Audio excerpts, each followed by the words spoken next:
All right, so we're starting chapter 4, and with chapter 4 we're talking about the applications of the derivatives that we've learned to take, hopefully, in chapter 3. Guys, I cannot encourage you enough, if you do not know how to take the derivatives, all those derivatives that we learned about in chapter 3, you need to go back, look at your notes, come to tutoring, ask questions in class, whatever, but you need to get comfortable with taking those derivatives. Now, this entire chapter is going to be using those derivatives to actually solve problems. So it's not just going to be taking the derivative, but it's also going to be applying that new derivative you just got and using it in some applied form to solve a problem. All right. Even though the graphing calculator and the computer have eliminated the need to routinely use calculus to graph by hand and to find maximum and minimum values of functions, we will still study the methods to increase our understanding of functions and the mathematics involved, but more specifically about the application of derivatives on those functions and what they mean and all the underlying things for that. Absolute extreme values are either maximum or minimum points on the curve. When we talk about absolute, it is the absolute highest. It is the absolute lowest, whichever one we're talking about, maximum or minimum. And you might also sometimes hear this referred to as a global extreme value. Absolute and global are the same thing.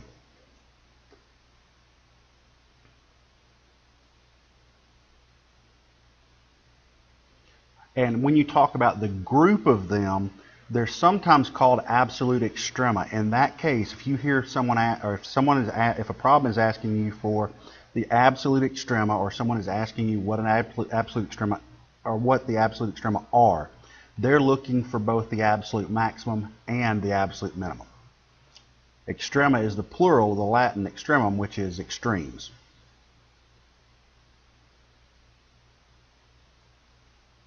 Now, extreme values can be in the interior of a function or at the endpoints of a function if it has them. Now, looking at this, we're going to look at a couple of different versions of y equals x squared on different domains, and we're going to look at how it changes if the extreme value even occurs and where they might occur or where they will occur. So if we're looking at y equals x squared over the domain of all real numbers, where is the absolute maximum value? Well, as we can tell, the arrows here mean this goes on and on and on and keeps increasing. Therefore, we have no absolute maximum. Now, when we look for the absolute minimum, what's the smallest y value we're having? We're not talking about x values. We're always talking about y values when we're talking about maximums and minimums. Maximum y value, minimum y value. What's the minimum or the smallest y value we have on this entire graph? Well, it's going to be right here at the origin. So our minimum y value would be equal to 0.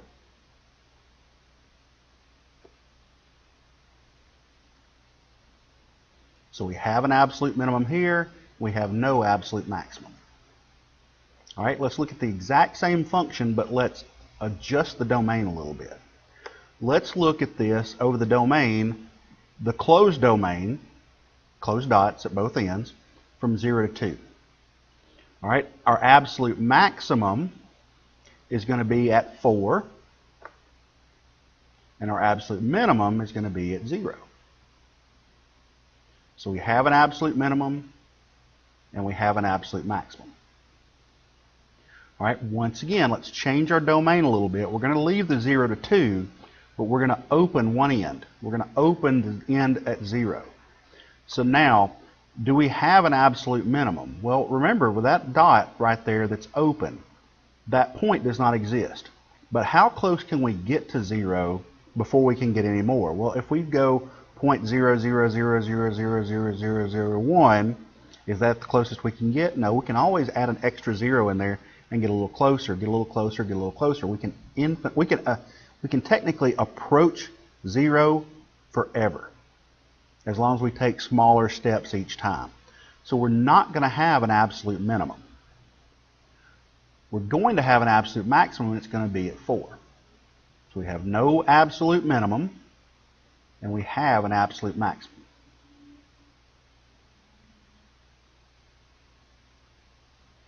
All right, now if we change the domain one more time and make it an open interval where both ends are open, we have no absolute maximum and no absolute minimum for the exact same reasons we were talking about this one right here. We can get closer and closer and closer and closer to 4 forever as long as we take smaller steps, and we're never actually going to reach 4 because we can't be there because that dot's open.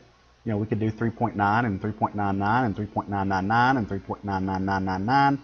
We can get closer and closer and closer, but we're never actually going to get to a value where we are the highest we will ever get. We can always add another 9 and get a little higher.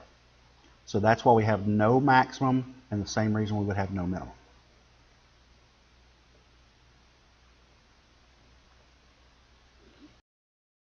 All right, the extreme value theorem is one of our first big theorems, and you should know these and be able to refer to these when you do justifications for your free response questions. But it says, if f, our function, is continuous over a closed interval, important, then f has a maximum and a minimum value over that interval. Now, this theorem is what's called an existence theorem. It doesn't tell you how to find the stuff, but it tells you that it exists. It's an existence theorem. So it says if f, remember the if part is what has to happen. If the if part happens, then the then part happens. It's guaranteed. So if f is continuous over a closed interval, then f has guaranteed a maximum and a minimum value over that interval. They may be the exact same value for a horizontal line, but they're going to have a maximum and a minimum value. For instance, if we have this situation right here, and the dots are not at the end, but imagine that they are. They're closed dots at the end. So we have an absolute maximum here and an absolute minimum here, both on the interior of the function.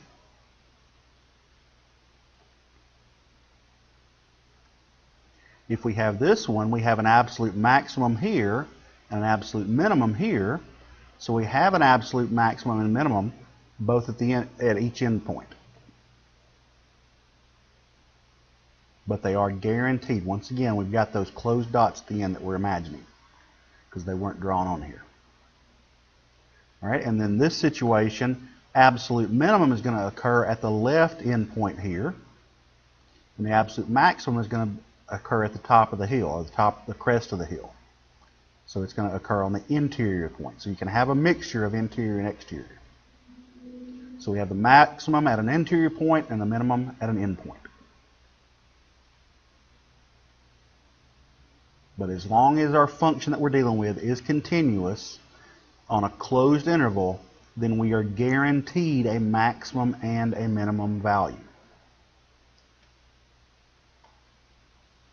Now, we talked about absolute extreme values. Now let's talk about local. A local maximum is the maximum value within some open interval. We'll talk more about that in just a second. A local minimum is the minimum value within some interval. Now, local maximums and local minimums are going to occur only on the interior of the function. Local, also known as relative maximums and minimums, are not going to occur at the endpoints. And I'll show you why in just a second. But make sure that you understand that a local maximum, also known as a relative maximum, is just the maximum value within some interval inside of the function. Same thing with a relative or a local minimum. So make sure you understand both of these. You're going to see relative probably a lot more. Now, while we're talking about the definition, I'm going to take you and show you a situation where this works. Let me actually go and find a graph, and I'll show you one. All right, so we're looking at a situation here where we have a function, And notice this function is for all real numbers. It continues on off the screen. But we're looking for relative maximums and minimums. So what I have here is I actually have a small open interval here, and I'm going to be able to actually move this small interval across. And it's going to be able to illustrate exactly what I'm talking about. So like right here, we have this open interval. Is there a local or a minimum or a relative minimum or maximum on that interval? Well, remember, because it's an open dot at the end, we can't have a local or a relative minimum here. We can't have a maximum here. So we're going to keep on going and just kind of slide our situation here, our open interval, across our function. Now when we look here, we can't have them at the endpoints because they're open, but we do have a maximum value over this open interval right there. So we have a relative maximum right there. And as we continue to slide this across, no, no, no, no, no, and then we get down here and we see that in this interval we have a local minimum right there. And as we go over here, we have another local maximum there. That's what we're talking about when we're talking about a relative maximum or minimum. So when we get off into these areas like this, once again, we can't have a local maximum here because, well, it's an open dot. We can't have a local minimum here because, well, it's an open dot. So it's only going to occur at the top of hills and valleys and the bottom of valleys and things like that. Corners, cusps, things like that. Now, the thing is, here's what you need to understand. If we look at this function over the entire domain that it has, what do we know about this point right here and this point right here if they have the same value? Well, they're both also what? They're both absolute maximums as well. So we have an absolute maximum here and here as well as a relative maximum there and there. And this one is a local or a relative minimum, but it's not an absolute because, of course, we got a point right here that's way lower than that.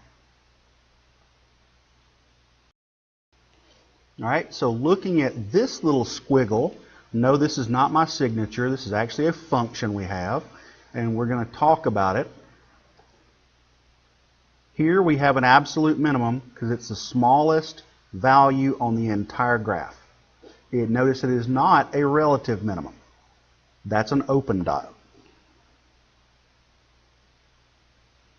Well, actually, it doesn't have to be an open dot. Even if it's a closed dot, remember, if we had an open interval we're looking at over some subinterval of this, that's still going to be an open dot on what we're analyzing. So regardless of whether it's an open dot or a closed dot, it's not a relative minimum.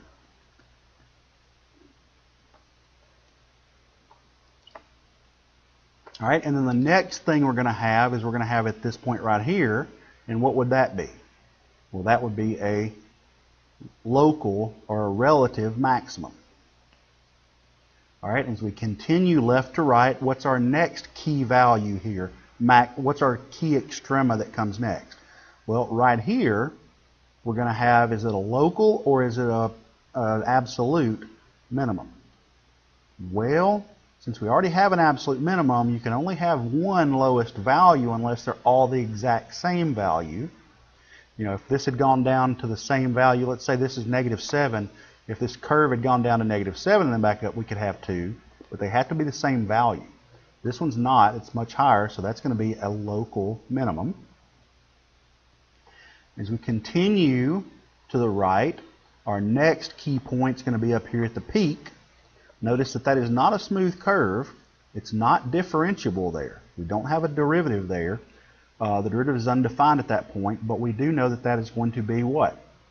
An absolute maximum. It's also a local maximum.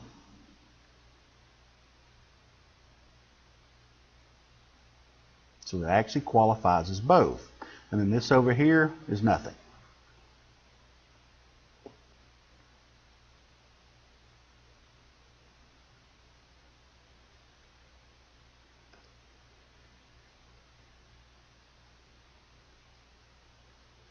All right, notice that the local extremes in the interior of the function occur where f prime equals 0 or f prime is undefined.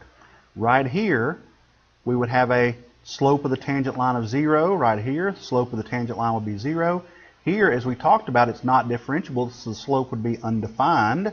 So f prime would be undefined there. And that's a key point that leads us to our next theorem.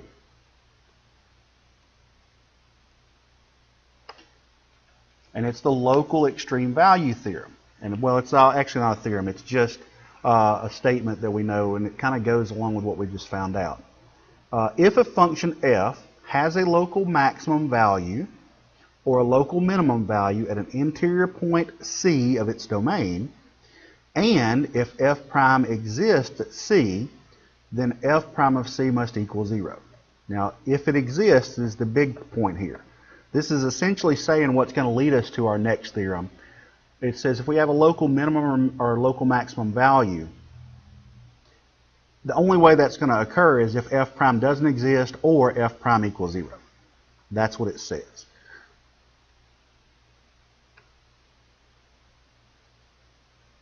So this is the definition of what we're looking for. A point in the domain of a function f at which f prime equals 0 or f prime does not exist is a critical point of f.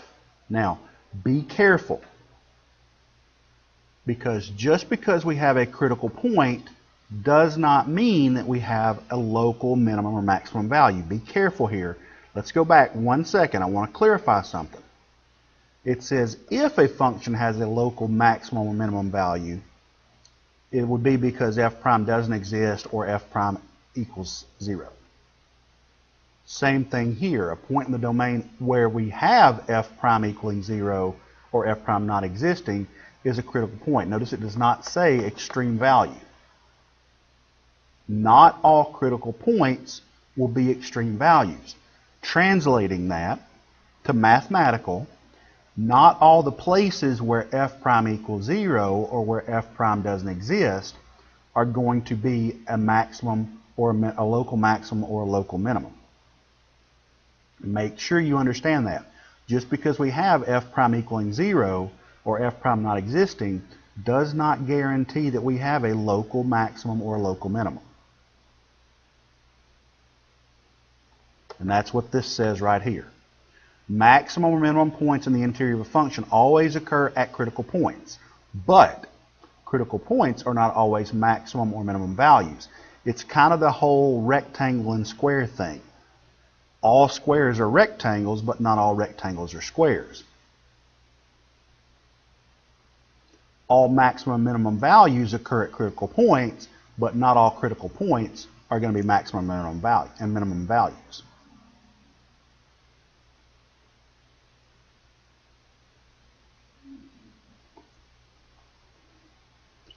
So what you can think of is this.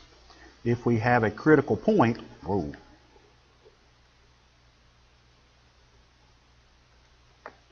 does it lead to a max or min?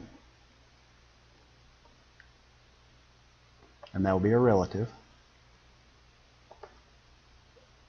Does a critical point lead to a relative max or min? Sometimes. Okay, does a relative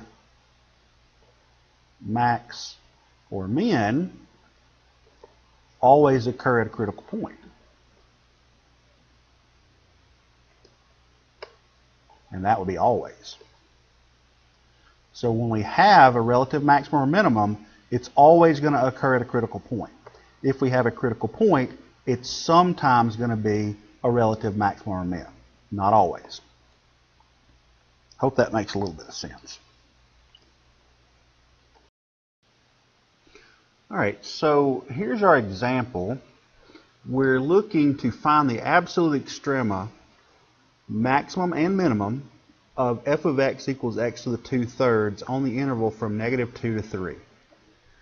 So first things first, we know that if we have the derivative and we can find where it is either equal to 0 or undefined, those are critical points.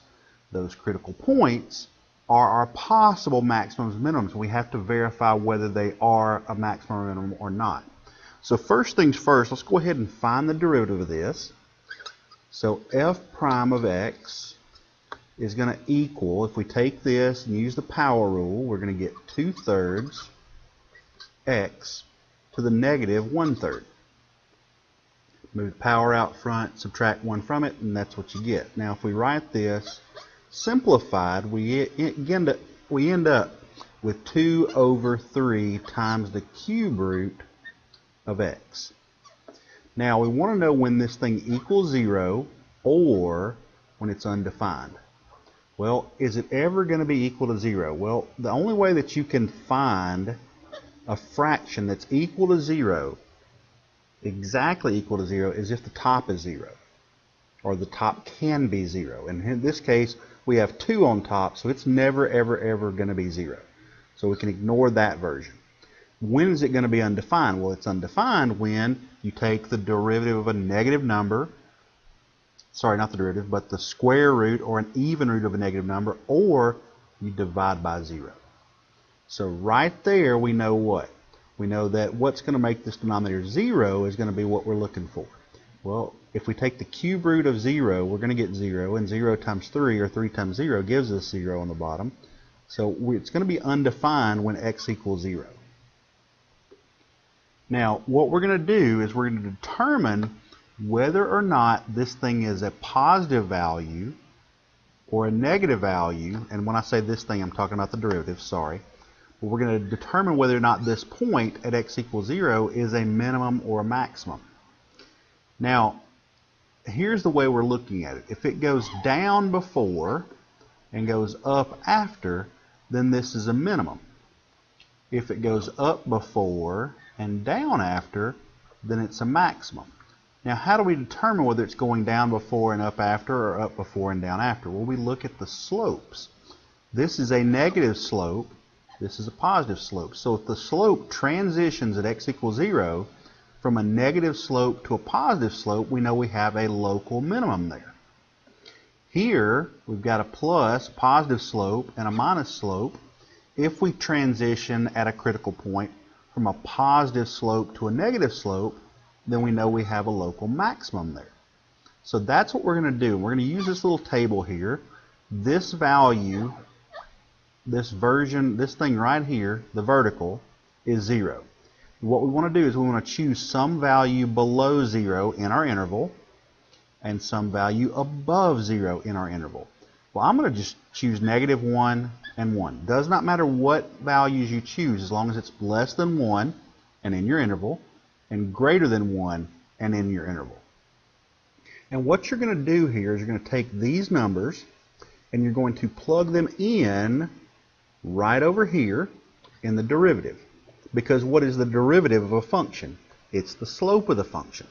So if we plug a -1, take a -1 and plug it in right here, we're going to have 2 over 3 times the cube root of -1.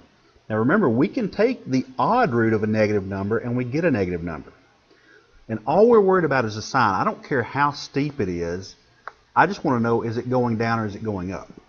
So if we take the cube root of a negative, we know we're going to get a negative, and 3 times a negative is going to give us a negative still. So we end up with a +2 over a negative whatever, and positive divided by a negative gives me a negative. Now when I do the same thing with 1 and plug it in here, instead of having 1 down here, I'm going to have a +1, and the cube root of a positive number is a positive number. 3 times a positive number still gives me a positive number. And positive divided by a positive gives me a positive. So now what do we know? Well, this is the situation we've got right here, where it transitions. It goes from being a negative slope or a decreasing function to a positive slope or an increasing. So it's decreasing up to 0, and then it's increasing after 0. So that's going to give me a local minimum. Now we're looking for the absolute maximum and minimum though. So this is not necessarily going to be an absolute. What we have to do now to check for absolute, because we have a closed interval here, we have to check all of our values. So we know one point that we want to check. We know when x equals 0 is a value that we want to check. We want to check f of 0. We also want to check our endpoints, because if we remember, what do we know? If it's continuous over a closed interval, and this is a closed interval, then the endpoints can also be absolute maximums and minimums. So let's do x equals -2, and we'll do x equals -3, or +3, sorry. So we've got f of -2 and f of 3, and we're going to calculate all these values. Now, if we're finding f of -2, that means we're plugging it into this. So f of -2 means we're having -2 to the 2/3 power. So that means we're going to take -2 and we're going to square it. And then we're going to take the cube root of it. So if we square that, that means we're going to get the cube root of +4. Now, we don't know what the decimal is, but let's just hold right there for just a second.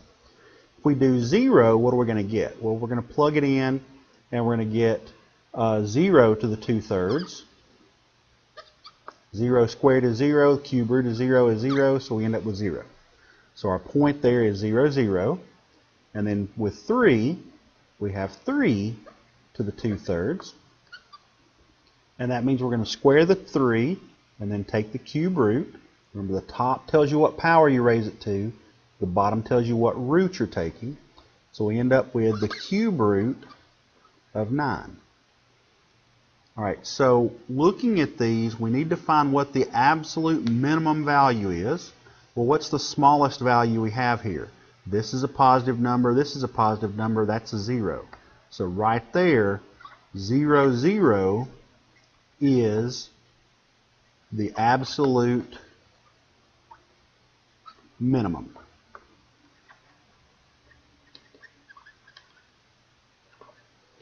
All right, now, let's imagine that we cannot use a calculator on this. Which one of the other two is going to be the absolute maximum? Because remember, what's the theorem we said? If it's continuous on a closed interval, and I'll just go ahead and tell you that is a continuous function, because we have a value for every value of x in it, and this is a closed interval, we're guaranteed both a minimum and a maximum. We found it.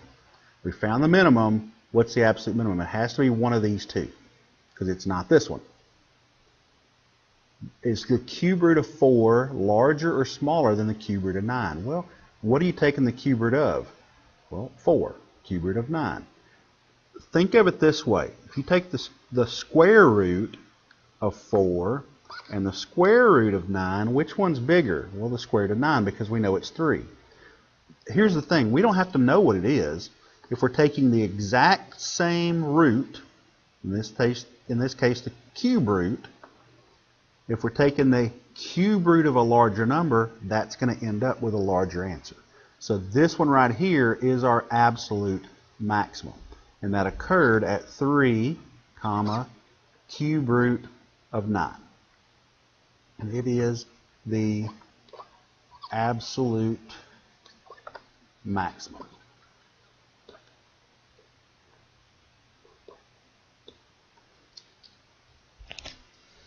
All right, and that's all you have to do. That's all they wanted you to do. That's the supporting work. Now, one thing, if you were told that you needed to justify the local minimum here, you can't use this thing right here as your justification. We'll talk more about that later, but you actually have to go through and mathematically explain what information you derived from this. That does not count as your justification.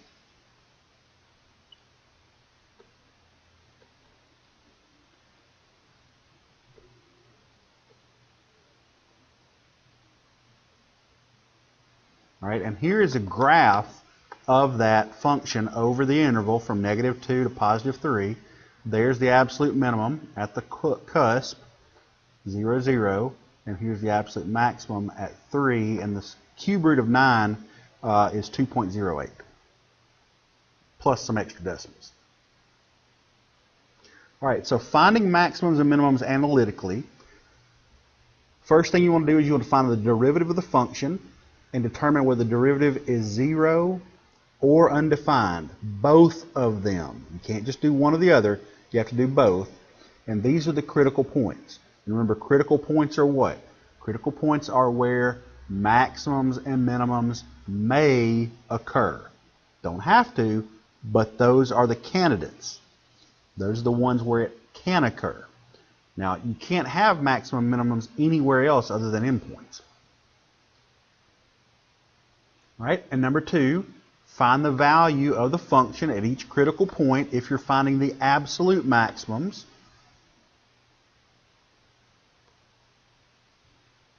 And then find values or slopes for points between the critical points to determine if the critical points are maximums or minimums.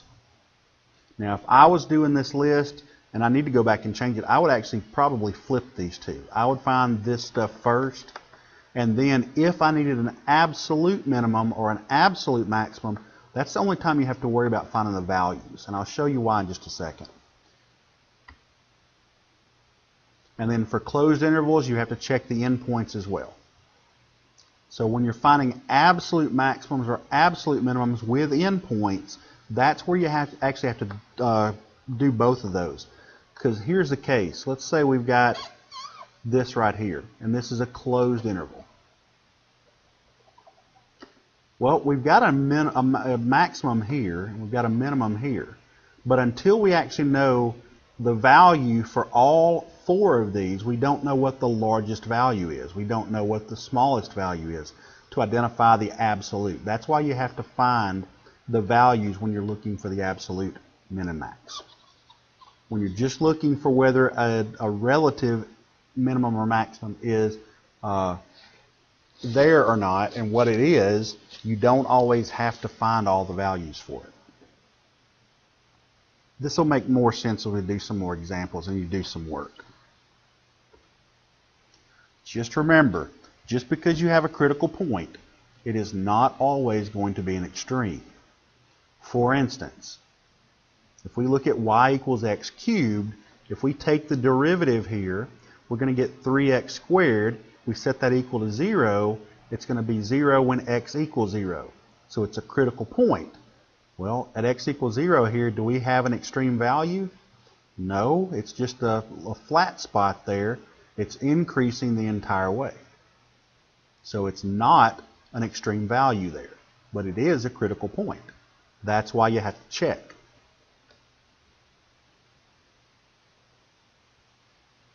All right, here's another example. If we look at x to the 1/3 power, or the cube root of x, we're going to get exactly the inverse of that thing we just looked at. And here, what do we know? Well, at 0, this thing, if we took the derivative of this, we're going to end up with 1/3 x to the negative 2/3 power, which means x is going to be on the bottom. So it will be undefined at 0, which is a critical point. But what do we know here? That's not a maximum or minimum. It's just increasing all the way through. There's just a point in there where the slope is vertical. So it's still a critical point, but in this case, it ends up not being a maximum or a minimum.